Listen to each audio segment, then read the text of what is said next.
নমস্কাৰ। অসমীয়া নৱবৰ্ষ আৰু ৰঙালী বিহুৰ আন্তৰিক শুভেচ্ছা জ্ঞাপন কৰিলোঁ। আজিৰ কবিতাৰ বিষয় ৰূপান্তৰণ। আনন্দ আৰু উল্লাস। প্ৰকৃতিৰ নতুন সেউজীয়া সাজযোৰে আৰু যে দুগুণ কৰি তোলে আনন্দ আৰু উল্লাস।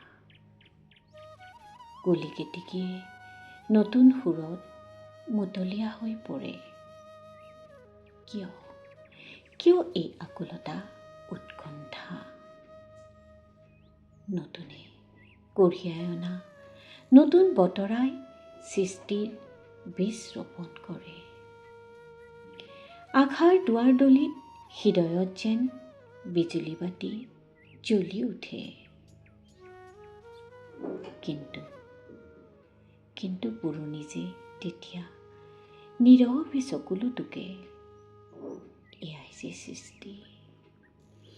যে সৃষ্টি, নতুনে পুৰণিক মুচি নিকা কৰি নতুন সাজ পিন্ধাই। ৰৈ যায় মাথো স্মৃতিৰ সৌধ। হেৰুৱা মুহূৰ্তবোৰ সুখ দুখবোৰ হৃদয়ত বন্দী হৈ ৰয়। নতুনক আদৰি নতুন ইতিহাস ৰচিত হয়। হেৰাই যোৱাবোৰ উভতি যে নাহে।